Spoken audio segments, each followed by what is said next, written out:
Have you ever wondered what lies beyond the images of Buddhist deities locked in a sacred embrace?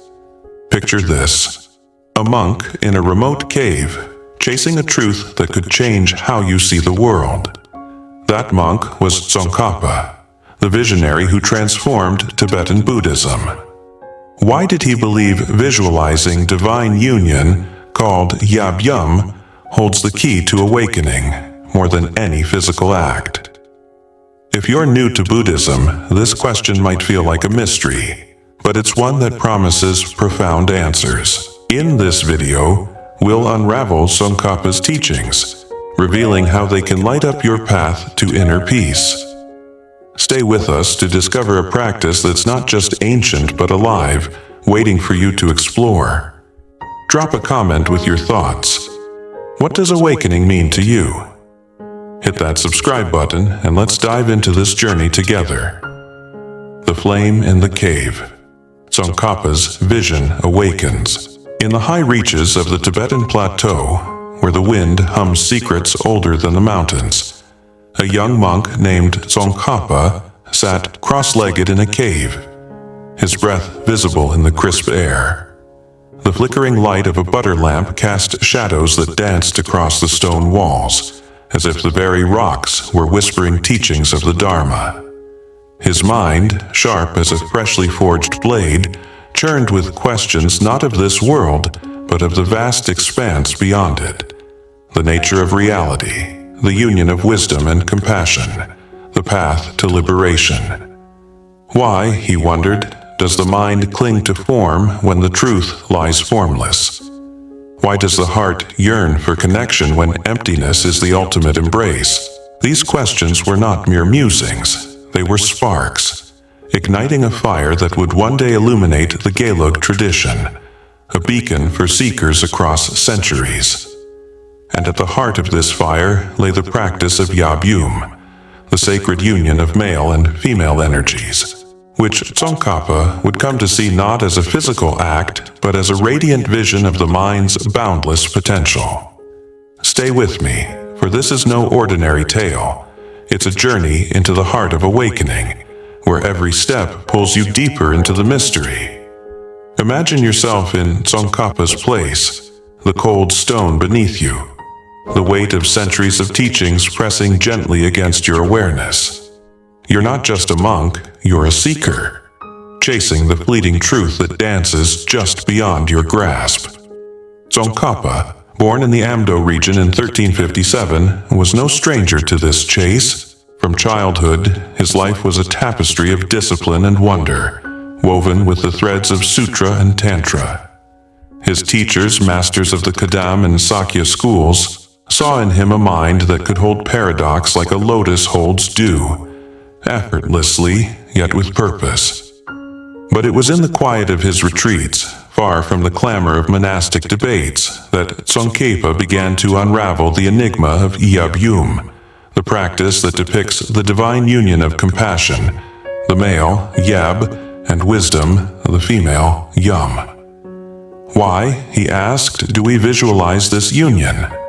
Why not seek it in the flesh, as some traditions dared? The answer, like a river carving through stone, revealed itself slowly, and its currents will sweep you along if you let them. Picture the image of Yab-Yum, a deity, fierce yet serene, embracing his consort in a dance of colors and light. Their forms are not mere bodies but symbols, radiant with meaning. To the untrained eye, this embrace might seem sensual, a celebration of physical union. But Tsongkhapa, with his relentless clarity, saw beyond the surface. The physical, he knew, was a fleeting shadow, a ripple on the ocean of consciousness. To cling to it was to grasp at mist. Instead, he turned to visualization, the art of crafting the divine within the mind's vast canvas. Why? Because the mind, when trained, is a mirror of the ultimate truth, empty yet luminous, formless yet capable of form. Visualization, Tsongkhapa realized, was not a retreat from reality but a plunge into it, a way to dissolve the illusion of separation between self and other, between samsara and nirvana. Feel that spark of curiosity. It's the same spark that drove Tsongkhapa to refine the Gelug path, and it's pulling you forward now, urging you to see what lies beyond the veil. Let's pause for a moment, not to stop, but to breathe, to let the weight of this idea settle. Imagine holding a jewel in your hand, its facets catching the light in 1,000 ways. Each facet is a perspective, a teaching, a glimpse of the truth. Tsongkhapa's genius was in polishing this jewel, turning it so that every angle revealed the same truth. Liberation is not found in the external, but in the transformation of the mind. In the Gelug tradition, Yab-Yum is not about physical union, but about the alchemy of visualization, where compassion and wisdom merge in a dance that transcends form. This was revolutionary, not because it was new, but because Tsongkhapa stripped it to its essence, making it accessible to all who dared to look within. He taught that the deities we visualize, whether Chenrezig with his 1,000 arms or Vajrayogini in her fiery grace, are not outside us. They are us, reflections of our own potential to embody compassion and wisdom. Can you feel the pull of this idea? It's not just philosophy, it's a call to awaken, to see yourself as the deity you seek. But why visualization? Why not the tangible, the touchable, the real? Here's where Tsongkhapa's insight cuts like a diamond through doubt. The physical world, he taught, is a play of appearances, a dream woven by karma and delusion. To seek union in the body is to chase a mirage, to mistake the finger for the moon it points to. Visualization, on the other hand, harnesses the mind's power to create and dissolve, to hold opposites without clinging. When you visualize Yab-Yum, you're not just imagining a deity and his consort, you're training the mind to see the inseparability of compassion and wisdom, to feel their union as your own nature. This is no abstract exercise. It's a visceral, transformative act, like painting a masterpiece on the canvas of your consciousness. Tsongkhapa's emphasis on visualization was a rebellion against literalism, a reminder that the path to enlightenment is not walked with feet, but with awareness. And yet, there's more to this story, a deeper layer that beckons you to keep going. Consider the monk in his cave, the butter lamp flickering as the night deepens. Tsongkhapa's meditations were not solitary.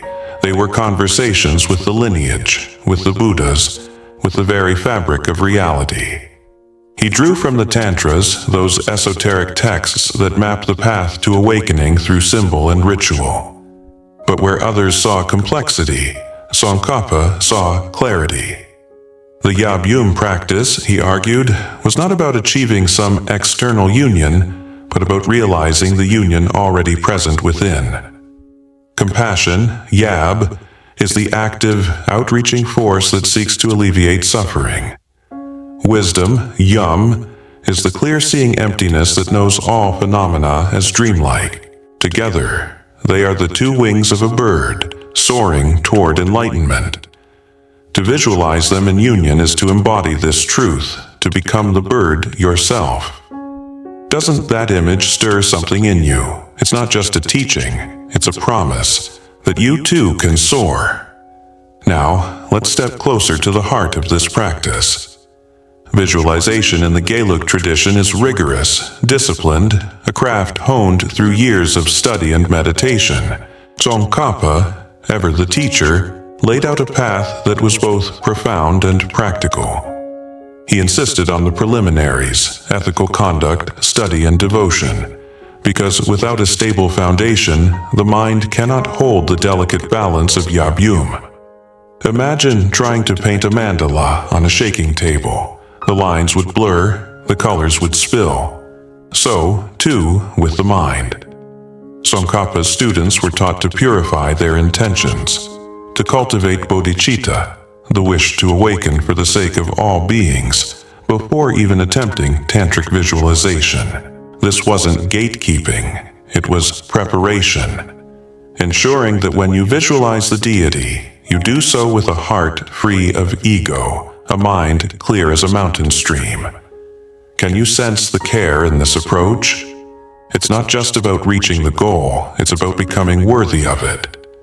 As the lamp's flame steadied in Tsongkhapa's cave, so too did his vision. He saw that Yab-Yum was not an end, but a means, a tool to dissolve the dualities that bind us, self and other, male and female, form and emptiness. Through visualization, the practitioner becomes the deity, not as an act of arrogance, but as an act of recognition. You are already the union of compassion and wisdom. You have only to see it. This insight, so simple yet so profound, is what makes Tsongkhapa's teachings timeless. It's why, even now, as you read these words, you feel a stirring, a pull to know more, to dive deeper into this truth. The cave is not just Tsongkhapa's, it's yours. A space within your mind where the lamp of awareness burns bright. What will you find if you linger there? What truths will unfold if you follow this path a little further? And so, we pause, not to end, but to let the questions simmer, to let the images of Yab-Yum dance in your mind like the shadows on the cave wall. Tsongkhapa's legacy is not just in the texts he wrote or the monasteries he founded, but in the invitation he extended to all of us, to see the divine within, to visualize the union that is our true nature. The path he carved is steep but luminous, and every step reveals a new facet of the jewel.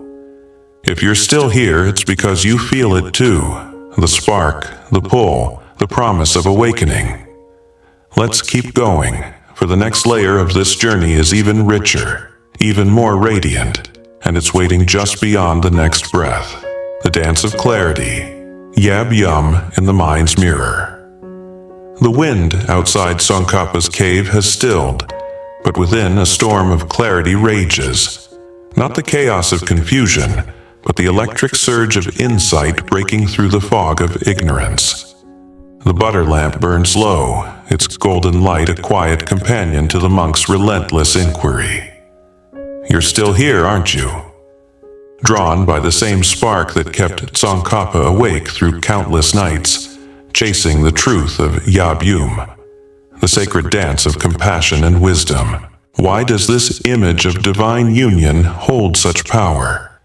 Why does the mind, when trained to visualize it, tremble with the weight of revelation? These are not just questions, they're keys, unlocking doors within you that you didn't know existed. Step through with me, because Tsongkhapa's vision is not a distant relic, it's a living flame, and its warmth is calling you closer.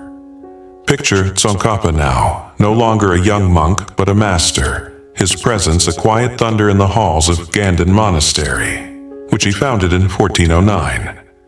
His robes are simple, but his mind is a mandala, intricate and radiant, weaving together the threads of sutra, tantra, and his own piercing logic. The Gelug tradition, still in its infancy, is taking shape under his guidance, and at its core is the practice of visualization, the art that makes Yab-Yum not just a symbol, but a transformative act. To understand this, let's linger on the image of the deity and consort, locked in their eternal embrace. Their eyes are not fixed on each other but on the infinite, their forms ablaze with colors that defy the ordinary world. This is no mere picture, it's a map of the mind, a guide to the union that dissolves all dualities. Feel the pull of that image. It's not just art, it's a mirror, reflecting the potential within you to become whole. Tsongkhapa's insistence on visualization over physical practice was not a rejection of the body, but a recognition of its limits.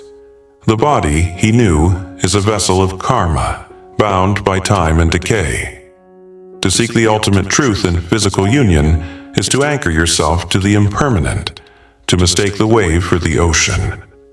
Visualization, by contrast, is boundless, a practice that transcends the constraints of flesh and form. When you visualize Yab-Yum, you're not just imagining a deity, you're reconstructing reality itself, layer by layer, until the illusion of separation crumbles. Compassion, Yab, reaches out, active and fierce, to liberate all beings from suffering. Wisdom, Yum, sees through the veil of appearances, knowing all things as empty yet luminous.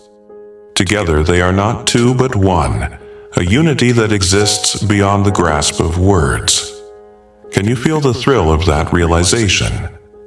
It's not just a teaching, it's a spark that ignites the mind, urging you to see more, to know more.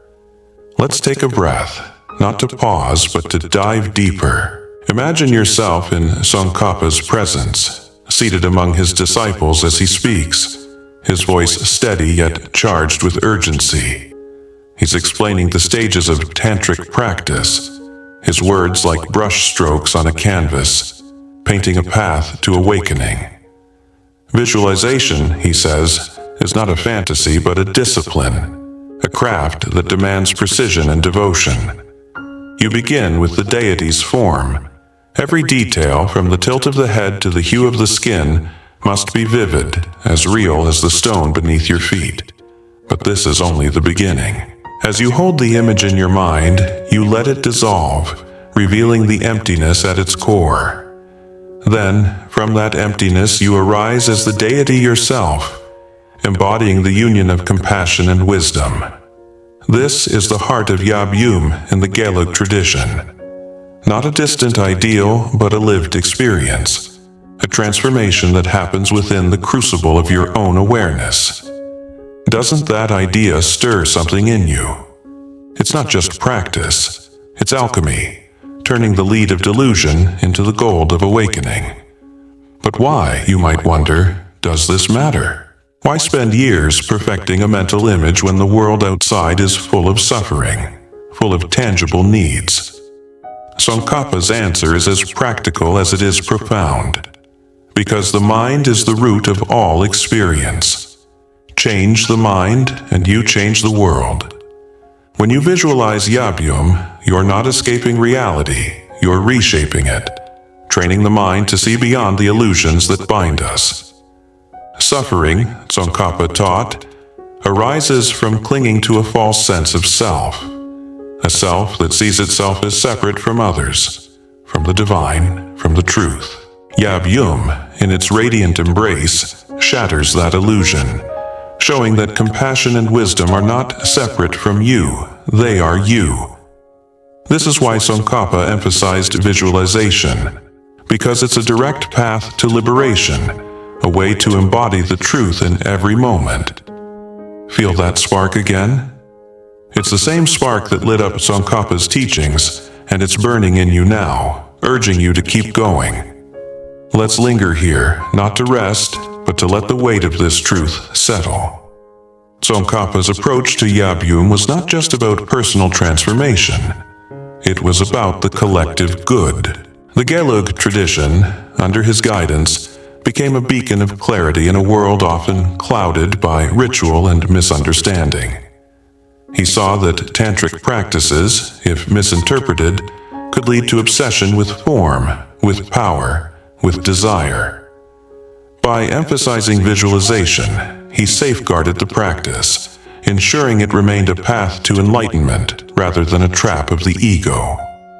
Imagine the care it took to balance this, to honor the tantric traditions while refining them, to make the esoteric accessible without diluting its power.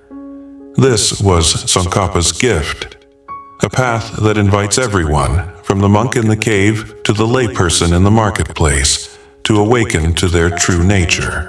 Can you sense the generosity in that vision? It's not just a teaching, it's an invitation extended to you across centuries. Now, picture the monastery at dusk, the sky a tapestry of gold and indigo, the chants of monks rising like smoke to the heavens. Tsongkhapa walks among his students, his presence a quiet anchor in the swirl of activity. He speaks of the two truths, relative and ultimate, and how Yab-Yum embodies their union. In the relative world, compassion and wisdom appear as separate, like the deity and his consort. But in the ultimate truth, they are one, inseparable, like water poured into water. Visualization is the bridge between these truths, a practice that lets you navigate the relative while resting in the ultimate. As you visualize the deity, you're not just creating an image, you're dissolving the boundaries of self and other, form and emptiness, samsara and nirvana. This is the power of Yab-Yum, and Tsongkhapa's genius was in making it clear, tangible, a path you can walk with every breath. Doesn't that clarity feel like a gift? It's not just insight, it's a map, and you're already holding it. As the chants fade and the stars begin to pierce the sky, Tsongkhapa's teachings linger, not as words, but as a vibration, a hum that resonates in the bones of those who hear it.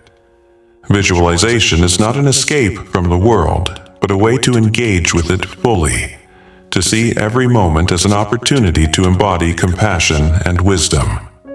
When you visualize Yab-Yum, you're not just seeing a deity, you're seeing the potential in every being, the possibility of awakening in every glance, every touch, every thought. This is why Tsongkhapa's path is so compelling. It's not about leaving the world behind, but about transforming it from within. The cave, the monastery, the mandala, they're all within you, waiting to be discovered. And the journey isn't over yet. There's another layer to this story, another facet of the jewel, and it's shimmering just out of reach. Will you follow it? Will you let the spark carry you forward? The radiant union, embodying the truth of Yab-Yum. The stars above Ganden Monastery burn bright now, a celestial mandala mirrored in the still waters of a nearby stream. Inside, Tsongkhapa sits in meditation, his breath a rhythm that syncs with the pulse of the universe. The Yab-Yum practice, that radiant vision of compassion and wisdom entwined, is no longer just a teaching. It's a living current, flowing through his mind and into the hearts of those who follow his path. You're still here, aren't you? Caught in the tide of this journey, unable to turn away because the truth Tsongkhapa uncovered is not just his, it's yours, waiting to be claimed. The cave, the monastery, the flickering lamp, they've all led you here, to this moment where the veil thins and the union of all things feels tantalizingly close. Let's step into this final dance because the heart of Yab-Yum is not a destination, but a revelation, and it's unfolding within you right now. Imagine the scene. A disciple approaches Tsongkhapa, eyes wide with the hunger for understanding. Teacher, he asks, why visualize the deity when the world around us is so real, so heavy with suffering? Tsongkhapa's gaze is steady, his smile a quiet flame. He points to the disciple's chest, to the heart where all dualities meet. The world you see, he says, is a reflection of your mind. Transform the mind, and the world transforms with it. This is the crux of his teaching on Yab-Yum, the reason he placed visualization at the heart of the Gelug path. To visualize the deity and consort is not to escape the world, but to reimagine it, to see every being as a deity, every moment as a chance to embody compassion and wisdom. Feel that shift? It's not just a concept, it's a spark that lights up the darkness, urging you to see the world anew. Let's linger on this idea, letting it unfold like a lotus in the morning sun. Visualization, for Tsongkhapa, was a bridge between the ordinary and the divine, a way to train the mind to hold both truths at once. In the practice of Yab-Yum, you begin with the image, vivid, precise, alive with detail. The deity's eyes, fierce yet tender, gaze into the infinite. The consort's form, radiant with wisdom, completes the circle of awakening. But this is only the first step. As you hold the image, you let it dissolve into emptiness, the formless ground from which all things arise. Then, in a moment of breathtaking clarity, you arise as the deity yourself, not as an act of imagination, but as an act of truth. You are the union of compassion and wisdom, the Yab-Yum made manifest. This is what Tsongkhapa saw, that visualization is not a fantasy but a mirror, reflecting the reality you've always been. Can you feel the weight of that truth? It's not just a teaching, it's a call to wake up, to step into your own divinity. But this path is not without its challenges, and Tsongkhapa knew it well. The mind, untrained, is a wild horse, galloping toward distraction, desire, or doubt. To visualize Yab-Yum requires discipline, a foundation built on ethical conduct, study, and devotion. Tsongkhapa's Gelug tradition is rigorous for a reason. Without a clear mind, the practice becomes a mirage, a fleeting image that fades under scrutiny. He taught his students to approach visualization with reverence, to purify their intentions through bodhicitta, the wish to awaken for the sake of all beings. Only then could the mind hold the delicate balance of form and emptiness, compassion and wisdom. Imagine the patience this demands, the care it takes to craft a mandala in the mind without letting it crumble. Yet this is where the magic happens, where the ordinary becomes extraordinary. Doesn't that effort feel worth it? It's not just practice, it's a transformation, and you're already part of it. Now, let's step back, not to retreat, but to see the bigger picture. Tsongkhapa's emphasis on visualization was a gift to a world tangled in confusion. Other traditions, he observed, sometimes leaned too heavily on physical practices, mistaking the symbol for the truth. He didn't reject these practices but refined them, pointing to the mind as the true altar of transformation. Yab-Yum, in his hands, became a universal key, accessible to anyone willing to train their awareness. Whether in the silence of a cave or the bustle of a village, you could carry this practice within you, a portable path to enlightenment. This was Tsongkhapa's vision, a Buddhism that was both profound and practical, esoteric yet open to all. Can you sense the freedom in that? It's not just a philosophy, it's a lifeline thrown across centuries to reach you where you stand. As the night deepens over Ganden, the chants of the monks weave a tapestry of sound, each syllable a thread in the fabric of awakening. Tsongkhapa's teachings on Yab-Yum are not just about visualization, they're about living the truth of union in every moment. When you see a stranger smile, you see the deity's compassion. When you pause to breathe, you touch the wisdom of emptiness. The practice is not confined to the meditation cushion. It spills into the world, transforming how you walk, how you speak, how you love. This is the legacy of Tsongkhapa's Gelug tradition, a path that invites you to become the Yab-Yum, to embody the union that dissolves all separation. Feel that spark again? It's not just a fleeting sensation. It's the flame of your own potential, burning brighter with every breath. And so, as the stars fade and dawn begins to paint the horizon, we come to the end of this journey, or perhaps the beginning of another. Tsongkhapa's cave, his monastery, his teachings, they're not relics of the past, but living invitations, calling you to look within, to visualize the divine, to become the union of compassion and wisdom. The Yab-Yum practice, with its radiant imagery and profound truth, is a reminder that enlightenment is not somewhere else.